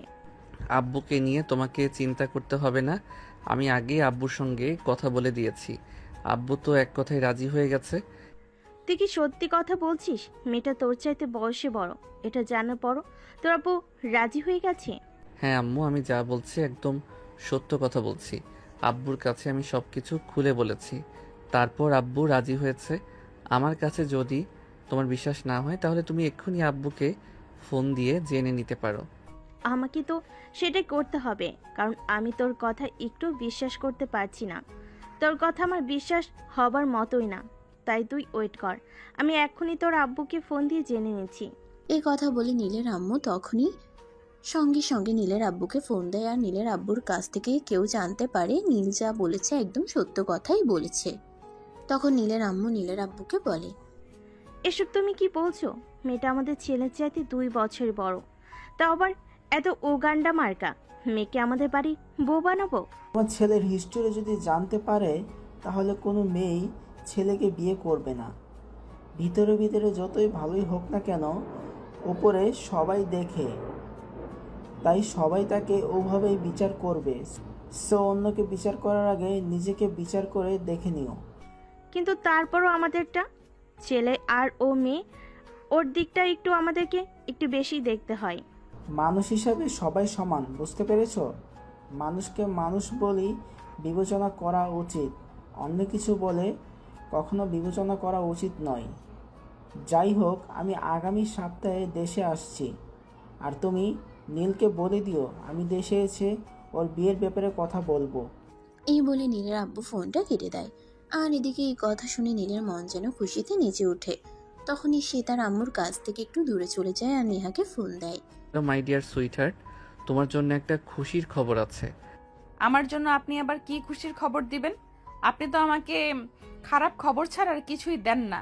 তাহলে আমি কি মনে করব আপনি আমাকে আবারও নতুন কোনো খারাপ খবর দিবেন? না জান পাখি, সেরকম কিছুই না। আমি তোমাকে কেন খারাপ খবর দেব? আমি তো তোমায় ভালোবাসি, আর ভালোবাসার মানুষকে কখনো খারাপ খবর দেওয়া যায় না কি? প্লিজ আপনি আমাকে ছেড়ে দেন না প্লিজ। আমি একটু মুক্তির নিঃশ্বাস নিতে চাই, একটু ভালোভাবে বেঁচে থাকতে চাই। ভালোভাবে বেঁচে থাকার জন্য আমি আপনার নামটা ব্যবহার করেছিলাম, কিন্তু আপনি এভাবে আমার জীবনটাকে লণ্ডভণ্ড করে দিবেন এটা আমি কোনোদিন কল্পনাও করিনি। আমি তোমাকে মুক্তির বিহঙ্গ দিতে চাই। আমি তোমাকে মুক্ত পাখির ন্যায় আকাশে উড়তে দিতে চাই। তাই আমি তোমাকে আমার বউ বানাতে চাই। আপনার মতো মাস্তানের বউ হয়ে কেউ মুক্তি পাবে? মুক্ত জীবন এটা তো জাস্ট কল্পনার অতীত। প্লিজ এরকমটা করবেন না আপনি। কিন্তু জান পাখি, এসব বলে তো আর লাভ হবে না। আমি তোমার শ্বশুর আর শাশুড়ি দুজনকেই তোমার ব্যাপারে বলে দিয়েছি। তারা তো ঠিক করেছে আগামী সপ্তাহে তোমাকে দেখতে আসবে আর বিয়ের পাকা কথা বলবে। তো এখন বলে তুমি কি করবে? জানি না, তবে আমি আপনাকে কোনোভাবেই বিয়ে করব না, এটাই আমার শেষ কথা। এই কথা বলে নেহা ফোনটা কেটে দেয়। আর এদিকে দেখতে দেখতে 1 সপ্তাহ কেটে গেল। এই কথা বলে নেহা ফোনটা কেটে দেয়। আর এদিকে দেখতে দেখতে 1 সপ্তাহ কেটে গেল। আজ সরাসরি দেখা করতে এবং বিয়ের পাকা কথা বলতে আসছে, এটা শুনে নেহার মাথায় আকাশ ভেঙে পড়ল। সে কি করবে কিছুই বুঝতে পারছে না। তখনই তার মাথায় একটা বুদ্ধি আসলো। সে মনে মনে চিন্তা করলো সে বাড়ি থেকে পালিয়ে দূরে কোথাও চলে যাবে, কিন্তু কোথায় যাবে সেটাই তো সেই বুঝতে পারছে না। এসব চিন্তা করতে করতে নিজের প্রয়োজনীয় কিছু জিনিসপত্র গুছিয়ে নিয়ে নেহা বাড়ি থেকে বের হয়ে পড়ে। পথের মধ্যে নেহা একটা অটো নেয় তার গন্তব্যস্থলে পৌঁছানোর জন্য। আর অটোটা মাঝ রাস্তায় গিয়ে নষ্ট হয়ে যায়। আর ঠিক তখন একটা বড় গাড়ি তার সামনে এসে দাঁড়ায়। আর গাড়ি থেকে নীল নামে নেহাকে দেখেও তার আসল পরিচয় প্রদান না করেই নেহাকে বলে, আরে এই যে আপু, আপনি এখানে কেন? তুই আবার আমার সঙ্গে কোনো ঝামেলা করতে এসেছিস? চুপচাপ এখান থেকে কেটে পড়তো। আমার এমনিতেই মেজাজ খারাপ আছে। আপু কি হয়েছে বলেন না। আপনি হাজার হোক আপনি আমার নানার বাড়ির প্রতিবেশী বলে কথা। আপনি কোনো ঝামেলায় বলে আমি আপনাকে সহযোগিতা করব? এটাই তো সহযোগিতা, কোনো প্রশ্নই নেই। তুই এখান থেকে চুপচাপ চলে যা, এমনিতেই আমার মেজাজ খারাপ হয়ে আছে। তুই আর খারাপ করিস না। মানে এখান থেকে কেটে পড়ে, এটাই তোর জন্য ম্যাটার হবে। আরে কি বলছেন, সন্ধ্যা হয়ে আসছে। আপনি একটা মেয়ে মানুষ, আর আপনি যেখানে দাঁড়িয়ে আছেন এই জায়গাটা আপনার বাড়ি থেকে বেশ অনেকটাই দূর। এখান থেকে যদি আপনি বাড়িতে যেতে চান তাও কম হলে রাত 10টা বেজে যাবে। তো আপনি এখন এটাই বলুন যে কোথায় যাবেন, আমি আপনাকে নিজ দায়িত্বে পৌঁছে দেব। আরে ভাই, রক্ষা কর আমায়, আমার কোনো সাহায্যের প্রয়োজন নেই। আমি যেখানে যাচ্ছি একা পৌঁছে দিতে পারবো। তোরা যেখানে যাচ্ছিস যা, কিন্তু দয়া করে আমার বাড়ির কাউকে বলবি না আমি বাড়ি থেকে পালিয়ে যাচ্ছি। একটা শর্তে, আপনি মেয়ে মানুষ, আপনাকে আমি একা কোথাও যেতে দিতে পারি না। আপনি আমার সঙ্গে চলুন, আমি আপনাকে আপনার গন্তব্যস্থলে পৌঁছে দেব। নীলের এই কথা শুনে নেহা বেশ কিছুক্ষণ কিছু একটা চিন্তা করলো আর তারপর নীলকে বলতে লাগলো। আচ্ছা ঠিক আছে, আমি তোর প্রস্তাবে রাজি, কিন্তু এই মুহূর্তে আমার এখান থেকে চলে যাওয়া চাই। তা না হলে আমার জন্য খুব বড় একটা বিপদ অপেক্ষা করছে। তার চাইতে বরং এটাই ভালো হয় যে আমি তোর সঙ্গে যাই। এই বলে নেহা নীলের সঙ্গে গাড়িতে উঠে বসলো আর নীল তখনই গাড়ি স্টার্ট করলো। তখনই হঠাৎ নেহা লক্ষ্য করলো নীল নেহার গন্তব্যস্থলের দিকে না যেয়ে অন্যদিকে গাড়িটা নিয়ে যাচ্ছে। এটা দেখে নেহা বলতে লাগলো, কি ব্যাপার, তোকে আমি এক জায়গায় কথা বললাম আর তুই অন্য জায়গা থেকে গাড়ি নিয়ে যাচ্ছিস কেন? কি সমস্যা তোর? তুই আবার আমাকে কোনো ফাঁদে ফেলার চেষ্টা করছিস না তো? আরে না, এসব আপনি কি বলছেন? আমি এরকম চিন্তাও করছি না। আসলে ওদিকের রাস্তাটা খুবই খারাপ, তাই আমি আপনাকে এদিক দিয়ে নিয়ে যাচ্ছি। আসলে আমি তো আসার সময় ওই দিক দিয়ে এসেছি। আমি জানি রাস্তাটা খুব খারাপ, আর আসার সময় আমার অনেক কষ্ট হয়েছে, তাই এদিক দিয়েই যাচ্ছি। আপনি কোনো চিন্তা করবেন না, আপনি নিশ্চিন্তে থাকুন। আপনাকে আমি সময় মতো জায়গায় পৌঁছে দেব। নীলের কথায় অনেকটাই আশ্বস্ত হয় আর একটু চুপ হয়ে বসে থাকে। তখনই হঠাৎ করে নেহার চোখটা লেগে গেল। নেহা এটা বুঝতেই পারলো না নেহার যখন ঘুম ভাঙলো তখন সে নিজেকে একটা রাজকীয় রুমের মধ্যে আবিষ্কার করলো। তখনই নেহা চিৎকার করতে লাগলো, এই কে কোথায় আছো? আমাকে এখান থেকে নিয়ে এসেছো, প্লিজ সাড়া দাও। এই কথা বলে নেহা চিৎকার চেঁচামেচি করতে থাকে, কিন্তু আশপাশ থেকে কেউ নেহাকে সাহায্য করতে আসে না। তখনই নেহা হঠাৎ দেখতে পায় কেউ একজন রুমের দরজা খুলে প্রবেশ করছে। নেহা মাথা উঁচু করে দেখতে পায় সেখানে একটা মেয়ে এসেছে। তখনই নেহা মেয়েটাকে বলতে থাকে, এই মেয়ে কে তুমি, আর আমাকে এখানে কে নিয়ে এসেছে এটা তুমি বলতে পারবে? আরে ভাবি, তুমি এভাবে চিৎকার চেঁচামেচি করছো কেন? এখানে তোমাকে তোমার ভালোবাসার মানুষটাই নিয়ে এসছে, যাকে তুমি না দেখে ভালোবাসছিলে, যার সম্পর্কে কোনো কিছুই না জেনে তাকে তুমি মন প্রাণ উজাড় করে দিয়েছিলে, সেই মানুষটাই তোমার সাথে নিয়ে এসছি। মানে ওই নীল ইমতিয়াজ ছেলেটার কথা বলছো তুমি? হ্যাঁ, তুমি একদম ঠিক বলতে পেরেছো। আমার ভাই তোমার এখানে তুলে নিয়ে এসছে শুধুমাত্র তোমায় ভালোবাসার সত্যতা প্রমাণ দেওয়ার জন্য। আমার ভাই সত্যি তোমাকে ভালোবাসে, আর তুমি না তাকে দেখে ভালোবেসেছো। এটা জেনে তো আমার ভাই এতটাই অনুপ্রাণিত হয়েছে যে সে তোমাকে এভাবে তুলে নিয়ে এসেছে বিয়ে করার জন্য। এসব কথা শুনে নেহার মাথায় যেন আকাশ ভেঙে পড়লো। সে ভাবতেই পারছে না যার জন্য এত কিছু করলো অবশেষে কিনা তার কাছেই ধরা পড়তে হলো। যার জন্য বাড়িঘর সবকিছু ছেড়ে চলে এসেছে অবশেষে কিনা তার খাঁচাতে এসে ঢুকেছে। কিন্তু এটা কি করে হলো? তবে কি ওই ছেলেটা মানে নীল তার সাথে প্রতারণা করেছে? তাকে ভুল কথা বলে এই ছেলেটার কাছে এনে তুলে দিয়েছে? কিন্তু সে কি করে এসব ব্যাপার জানতে পারে? এই সবই চিন্তা করছিল নেহা। তখনই প্রিয়া নেহাকে উদ্দেশ্য করে বলতে লাগলো, ভাবি, ভাইয়া বলল তুমি নাকি গতকাল থেকে কিছু খাচ্ছ না, তাই আমাকে বলল তুমি ঘুম থেকে উঠলে তোমার খাবারটা দিয়ে যেতে বলল। তুমি কি খাবে না আমি তোমার জন্য বানিয়ে নিয়ে আসি? আমি কিছুই খাবো না, আমি এখান থেকে চলে যেতে চাই। প্লিজ আমাকে এখান থেকে চলে যাওয়ার ব্যবস্থা করে দাও। তুমি তো একটা মেয়ে হয়ে আর একটা মেয়ের সর্বনাশ হবে এটা তুমি বসে বসে দেখবে? তুমি তো জানোই তোমার ভাইয়া কেমন মানুষ। প্লিজ তুমি আমাকে এখান থেকে পালিয়ে যেতে সহযোগিতা করো। আমার ভাইয়ের মতো মানুষকে নিজের জীবন সঙ্গী হিসাবে পেতে চলছো, তাতে তুমি খুশি না? বরঞ্চ আমাকে একটা বলছো তুমি এখান থেকে পালিয়ে যাবে আর আমি তোমাকে সাহায্য করতে। হ্যাঁ, নয়তো কি করব? তোমার ভাইয়া তো একটা গুন্ডা মাস্তান। তোমার ভাইয়ের মতো ছেলেকে কখনো ভালোবেসে বিয়ে করা যায় নাকি? তোমার কথা শুনে তো আমার মনে হচ্ছে তুমি আসলেই আমার ভাইয়ের সম্পর্কে কিছুই জানো না। তোমার ভাই একটা গুন্ডা মাস্তান, শহরে তার রাজত্ব চলে, এর বেশি আর কি জানা চাই আমার? ও, এই ব্যাপার তাহলে। এতক্ষণে আমি বুঝতে পেরেছি। তুমি শুধু আমার ভাইয়ার বাহিরের রূপটা দেখে যাও, ভিতরের রূপটা একটু দেখে নিও, তাই এভাবে কথা বলা যায়। যাই হোক, তুমি যেখান থেকেই থাকো, ভাইয়া একটু বাইরে গেছে, হয়তো কিছুক্ষণের মধ্যেই চলে আসবে। এই বলে প্রিয়া সেখান থেকে বের হয়ে চলে গেল। আর এদিকে ঠিক তখনই নীলের আম্মু নেহা যে রুমে আটকা ছিল ওই রুমে আসে। নেহা ওনাকে দেখিয়ে চিৎকার করে বলতে থাকে, এই যে শোনেন, আপনি আমাদের পাশের বাড়ির ওই বুড়ো লোকটার মেয়ে না, যার শহরে বিয়ে হয়েছে? তুমি বুড়ো লোকের মেয়ে কাকে বলছো? আমি তোমার শাশুড়ি মা, আমাকে আম্মু বলে ডাকো। আর ওই বদমাইশটার সঙ্গে তো দেখেছি আপনাদের মাথা খারাপ হয়ে গেছে। এসব কি বলছেন? ওই ছেলেটা আমাকে এখানে তুলে এনেছে, আর আপনি কিনা বলছেন আপনি আমার শাশুড়ি মা? নীল ইমতিয়াজ যদি আমাকে এখানে তুলে এনে থাকে, তাহলে আপনি আমার শাশুড়ি মা হন কিভাবে? আমি তো এটাই বুঝতে পারছি না। হ্যাঁ, আমি জানি তুমি এটা বুঝতে পারবে না, তাই আমি তোমাকে সহজ করে বলছি। আমার ছেলে যখন গ্রামের বাড়িতে গিয়েছিল তখনই তোমার সঙ্গে পরিচয় হয়, আর সে কোনোভাবে জানতে পারে তুমি সবার সঙ্গে বলে বেড়াও যে নীল ইমতিয়াজ তোমার বয়ফ্রেন্ড, কিন্তু তুমি জানতেই না তোমার সামনে দাঁড়িয়েছিল নীল ইমতিয়াজ।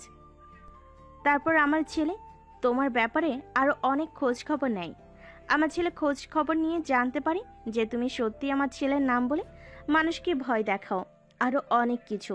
তখনই আমার ছেলে মনে মনে ফোন করে, তোমাকে একবার একটু চেক করে দেখবে, আর তার জন্যই তোমাকে ফেসবুকে নাম দেয়। আর তারপরে আমাদের পাড়ার একজনের কাছ থেকে তোমার মোবাইল নাম্বার নেয়, আর তোমার সঙ্গে কথা বলা কন্টিনিউ করতে থাকে। এসব আপনি কি বলছেন? আমি বিশ্বাস করি না আপনার কথা। আপনি আমাকে সম্পূর্ণ মিথ্যা কথা বলছেন। নীল ইমতিয়াজ আর আপনার ছেলে সম্পূর্ণ আলাদা মানুষ। আমি আপনার ছেলেকে দেখেছি, নম্র, ভদ্র, শান্তশিষ্ট একটা ছেলে। আর নীল ইমতিয়াজের কথা আমি সবার মুখে মুখে শুনেছি, সে প্রচণ্ড রাগী যদি আর একঘুয়ে। কেউ যদি তার কোনো কাজে বাধা হয়ে দাঁড়ায়, তাহলে সে ওই মানুষটাকে তার পথ থেকে সরিয়ে দিতে 2 সেকেন্ড চিন্তা ভাবনা করে না। আর শহরের এমন কোনো ঝামেলা নেই যাতে সে ইনভলভড নেই। তুমি আমার ছেলের সম্পর্কে যেটা জানো তার সবটা সত্যি নয়। আমার ছেলে অন্যায় প্রতিবাদ করে মাত্র। আমার ছেলে কখনোই কোনো খারাপ কাজ করে না। যেখানে অন্যায় সেখানে আমার ছেলে পৌঁছে যায়, আর অন্যায়কে সে বিন্দু মাত্র প্রশ্রয় দেয় না, সে শুধুমাত্র অন্যায়ের প্রতিবাদ করে।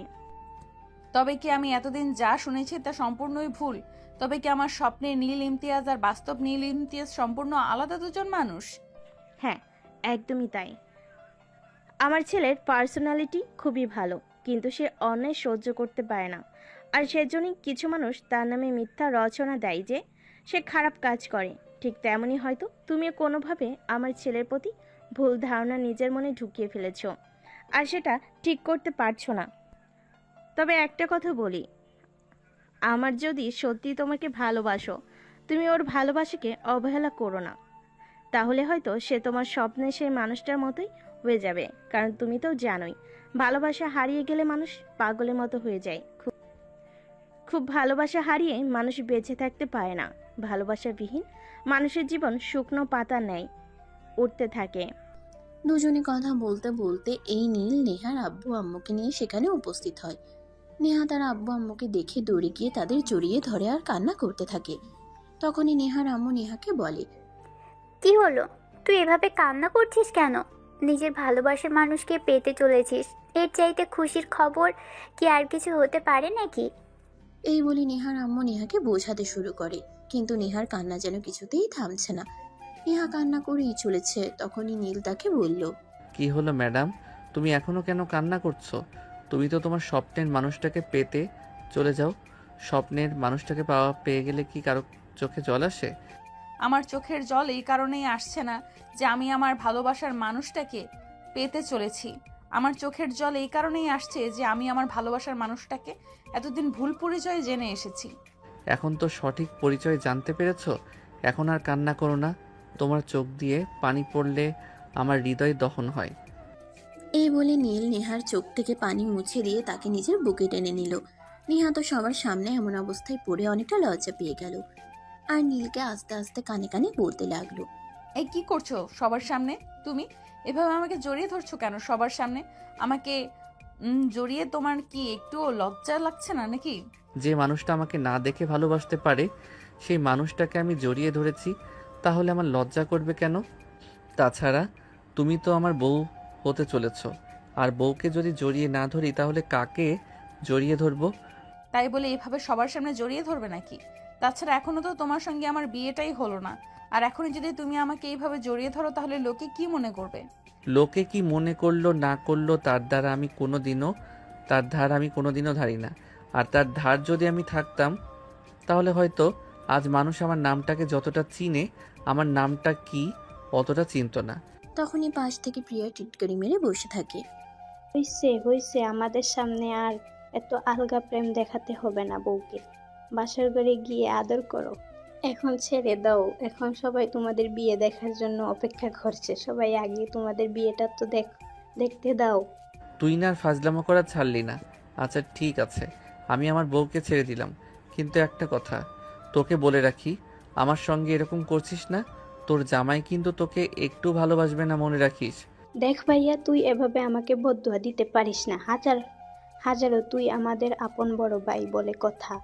আপন বড় ভাই হয়ে নিজের বোনকে এভাবে বদদুয়া দেয় নাকি? যেমন বোন তার তেমন ভাই। হয়েছে তোমাদের এসব ফাজলামো এখন বাদ দিয়ে কাজী সাহেব অপেক্ষা করছে। এখনই সবাই ড্রয়িং রুমে চলো। এই বলে নীলের আব্বু আম্মু আর নেহার আব্বু আম্মু নীল আর নেহাকে নিয়ে ড্রয়িং রুমে চলে আসে। এদিকে কাজী সাহেব তো অনেকক্ষণ আগেই লেখাপড়ার কাজ শেষ করে বসে আছেন।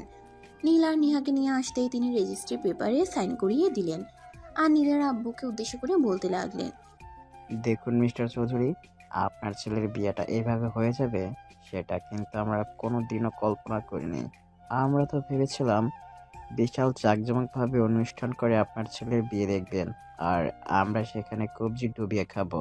এটা নিয়ে কোনো চিন্তা করবেন না, আমার ছেলের বিয়ে বলে কথা। শহরের সবচেয়ে কমিউনিটি সেন্টার বিয়ে পড়াবো এবং শহরের সবাইকে দাওয়াত করে খাওয়াবো। তাহলে তো আলহামদুলিল্লাহ, আর কোনো চিন্তাই নেই, অনেকদিন পর বড় একটা দাওয়াত খেতে পারবো। হ্যাঁ একদমই তাই, চিন্তা করবেন না, আমার ছেলের বিয়ে বলে কথা। অনুষ্ঠান করব যে সবাই কয়েকশো বছর মনে রাখবে। তাহলে সেই দিনটা যেন খুব বেশি দেরিতে না হয়, তাড়াতাড়ি যেন আমরা সেই দিনটা দেখতে পাই। এবং আপনার পুত্র এবং পুত্রবধূর জন্য অনেক দোয়া আর শুভকামনা রইল। তাদের ভবিষ্যতের জীবনে অনেক সুখী আর সুন্দর হোক। এই বলে কাজী সাহেব নিজের ফিস বুঝে নিয়ে সেখান থেকে চলে গেলেন। আর এদিকে তখনই নীলের আব্বু নীলকে বলতে লাগলো, এটার জন্য কিন্তু আমরা সত্যি একদম প্রস্তুত ছিলাম না। তুমি আমার ছেলে আর তোমার বিয়ে বলে কথা, শহরের সবাই কত আনন্দ উল্লাস করে।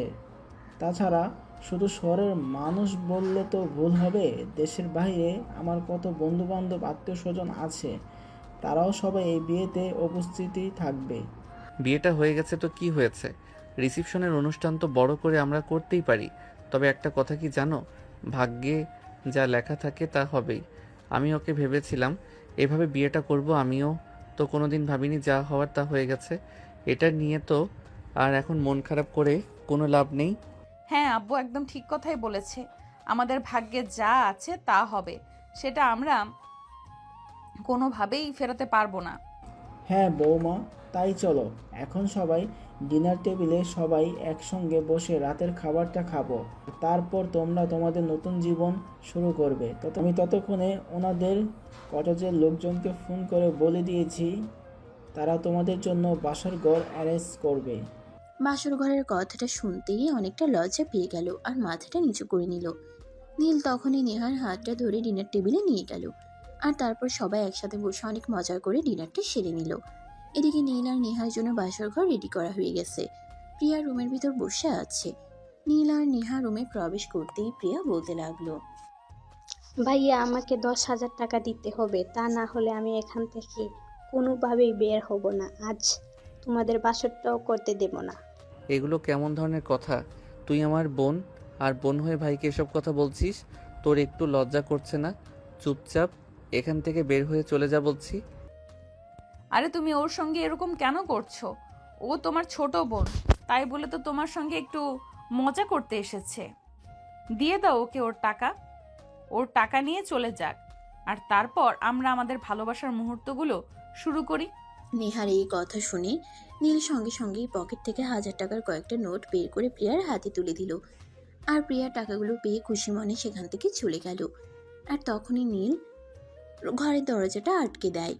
যেই না সে নেহার কাছে আসতে যাবে তখনই নেহা তাকে বলতে থাকে, আগে এই একদম নয়, একদম আমার কাছে আসবে না, আগে অজু করে আসো, দুজনে মিলে 2 রাকাত নফল নামাজ আদায় করব, তারপরে যা করার করব।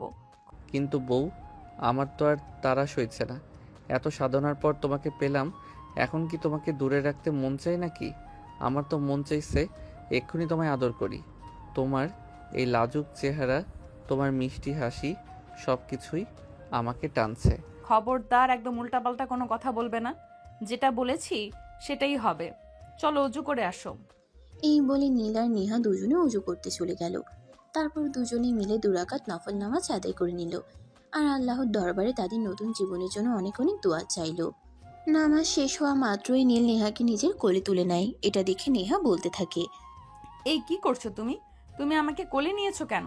আমি তো পড়ে যাব, আর পড়ে গেলে তো আমার কোমর একদম ভেঙে যাবে। আমাকে দেখে কি তোমার পুরুষ মনে হয় নাকি অন্য কিছু, যে তোমাকে কোলে নেওয়ার শক্তিটুকু আমার শরীরে নেই? ওমা, আমি কি তাই বললাম নাকি? আমি তো এইটুকুই বললাম যে আমি শুনেছি তুমি কোনোদিন প্রেম করনি, প্রেমিকাও তো হয়নি।